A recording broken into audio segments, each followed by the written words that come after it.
اچھا حضور، بھوک جو ہے، جو آپ کا موضوع آج کا جس پہ ہم نے بات کرنی ہے، میں چاہوں گا ایک تو بھوک کی سیدھی سیدھی جسمانی بھوک پر بات کریں، ایک جو روح جو ہے، روح کی بھوک جو ہے اور روح کی غذا جو ہے، اس پر بھی ذرا ہم تھوڑی سی بات کر سکیں آپ سے۔ شاہ صاحب دیکھیں، جو بھوک ہے یہ انسان کی بنیادی ضرورت ہے، یعنی اس میں کوئی دوسری رائے نہیں ہے کہ چار ضرورتوں میں، جس میں فوڈ ہے، ایئر ہے، واٹر ہے، شیلٹر ہے، یہ بڑی بنیادی ضرورتیں ہیں۔ اور 1943 میں میسلو نے اس کو ایک تھیوری کی شکل دے دی۔ ابراہم میسلو کی تھیوری مانی جاتی کہ بیسک نیڈ دنیا کے ہر بندے کی، وہ کسی بھی حالت میں ہے، ذہنی حالت میں ہے، جیل میں ہے، باہر ہے، کہیں ہے، اس کی بنیادی ضرورت بھوک ہے، فوڈ اس کی ضرورت ہے۔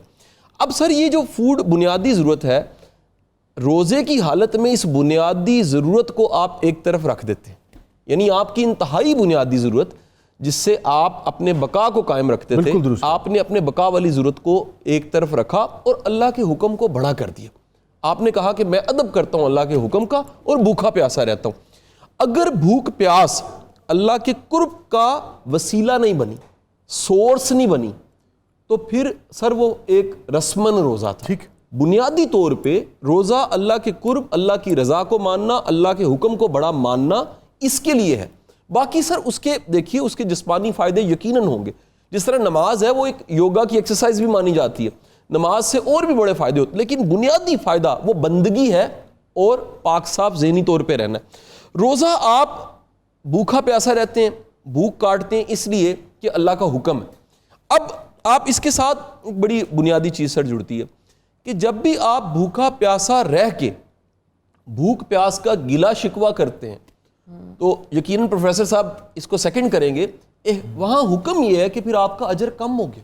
ٹھیک، اپنے محبوب سے ملنے والی تکلیف کا تذکرہ شاعر بھی مانتے ہیں کہ نہیں کرنا چاہیے، آشکارا کام نہیں ہے، وہ تو بڑا ایک غیر مناسب کام ہے۔ سن لیجئے، شعر سن لیجئے، پھر باقی گفتگو واپس آ گئی ہے نا، کہ جو ہوا عشق میں ہونا تو نہیں چاہیے تھا، جو ہوا عشق میں ہونا تو نہیں چاہیے تھا، یار کے سامنے رونا تو نہیں چاہیے، کیا خوب، کیا بات، تو جو ہوا بھوک میں ہونا تو نہیں چاہیے تھا، یار کے سامنے رونا تو نہیں چاہیے۔ اگر گلہ کر دیا تو پھر تو مٹھی بند ہے تو لاکھوں کی ہے، اور کھل گئی تو خاک کی ہے۔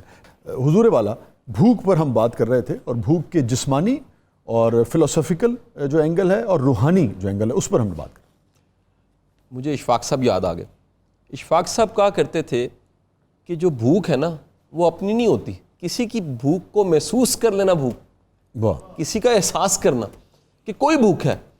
ایک بزرگ گزرے ہیں سر، درویش تھے، مجذوب تھے، وہ اپنے مریدوں سے یہ پریکٹس کرواتے تھے کہ بھوکے رہو، عام دنوں میں بھی کچھ ٹائم کے لیے بھوکے رکھنا۔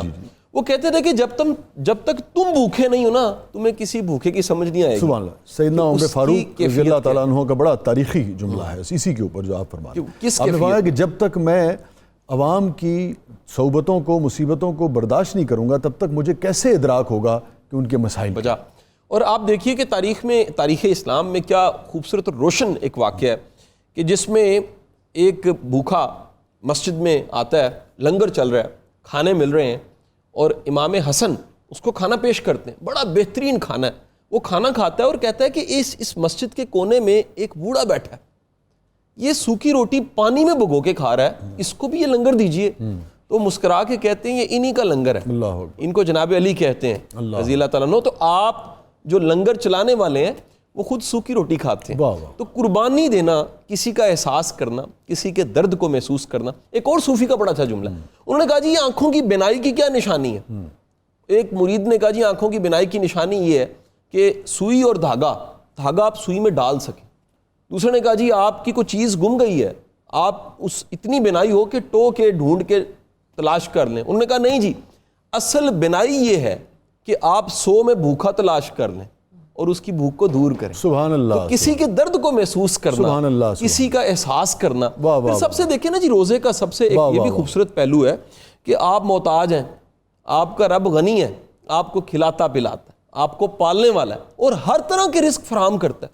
شاہ صاحب دیکھیں نا، آج سب کو یقین ہے تھوڑی دیر بعد افطار ہے، ہم نے افطاری کرنی ہے، کھا لینا ہے۔ ایک ایسا وقت بھی ہمیں یاد کرنا چاہیے جب مانگنے کا شعور نہیں تھا، اللہ پتہ نہیں تھا، ماں کے پیٹ میں تھے، وہ مالک تب پال رہا تھا جب زبان نہیں تھی، کلام نہیں تھا، مانگنا نہیں آتا تھا، انداز نہیں تھا، تو وہ مالک تب پال رہا تھا جب یہ یقین ہوتا ہے آپ کو کہ اس کا آپ کا ناتا رشتہ تب سے ہے جب مانگنے کا شعور نہیں ہے، تو اس زندگی میں پھر آپ کا تعلق اس سے اور مضبوط ہو جاتا ہے سبحان اللہ، کہ میرا تعلق جو ہے وہ رازق سے ہے، اور اس رازق سے ہے جو ہمیشہ پالنے والا ہے۔ سبحان ایک تاریخ کا اور واقعہ اگر آپ اجازت دیں، بسم اللہ۔ تو ہارون رشید ایک دفعہ، آپ وقت کے خلیفہ تھے، طاقتور تاریخ کا بادشاہ، آپ پانی پینے لگے، ایک درویش پاس بیٹھا تھا، اس نے روک لیا، حکم مانتے تھے اس کا، اس نے کہا رک جائیے، یہ پانی یہیں پر روک لیجئے، نہ پیئے۔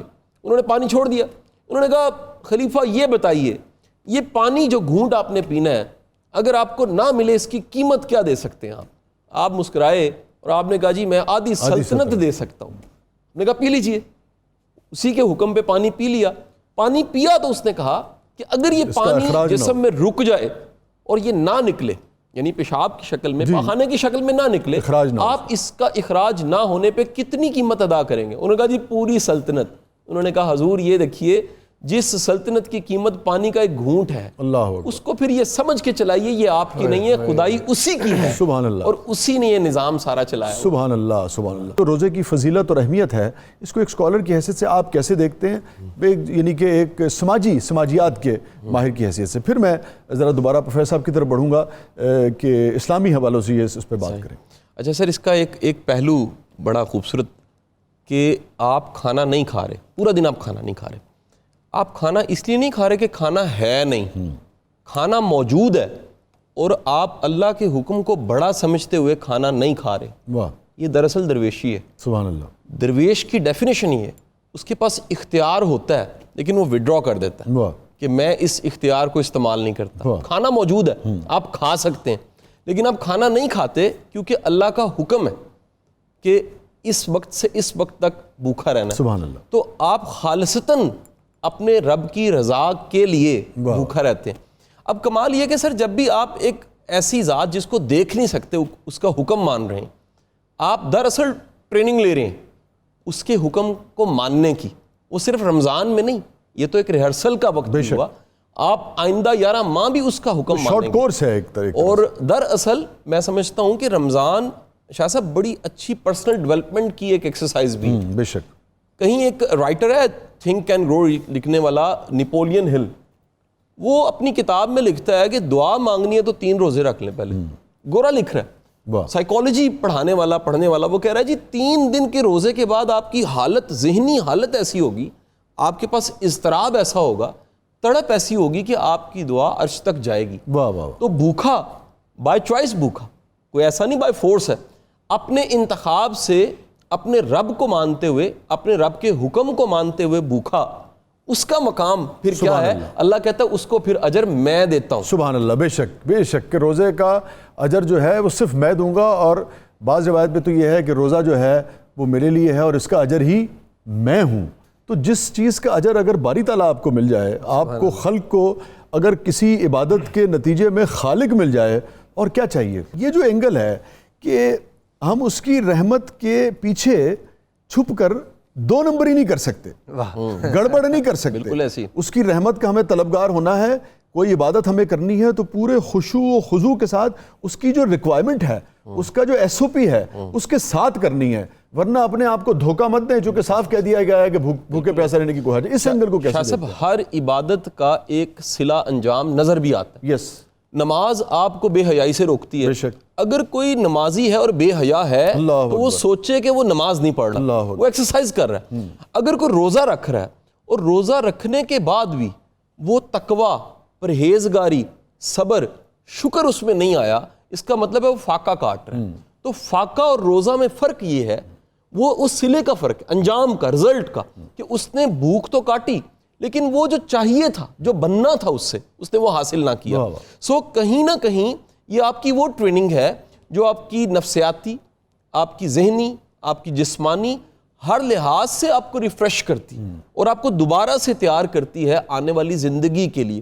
آپ آج دیکھیے، آج میڈیکلی یہ ثابت ہو رہا ہے کہ وہ لوگ جو روزہ رکھتے ہیں وہ کینسر سے بچ جاتے ہیں۔ آج ثابت ہو رہا ہے کہ وہ لوگ جو روزہ رکھتے ہیں وہ موٹاپے سے بچ جاتے ہیں۔ وہ لوگ جو روزہ رکھتے ہیں ان کی جو سیلف کنٹرول ہے وہ زیادہ ہوتا ہے. سیلف کنٹرول کا مطلب کیا ہے؟ آپ کر سکتے ہیں، ہٹ کر سکتے ہیں کسی چیز کو، آپ غصہ نکال سکتے ہیں، بدلہ لے سکتے ہیں. لیکن آپ کہتے ہیں کہ اس وقت میرے ساتھ وہ نہیں کرو کیونکہ میں روزے سے ہوں. اگر کوئی تم سے الجھنے کی کوشش کرے تو اسے کہہ دو کہ میں روزے سے ہوں. لڑائی کی حالت میں آپ کہہ دیں کہ میرا روزہ ہے، یعنی آپ جواب نہیں دے رہے، آپ کہہ رہے ہیں میں نے روزہ رکھا ہے، یہ جواب ہے اس وقت. اب تو رش اتنا نہیں ہے، ورنہ آپ کو یاد ہوگا پچھلے سالوں میں اتنی مارا ماری ہوتی تھی افطار کے وقت اور لوگوں کو اتنا غصہ آتا تھا.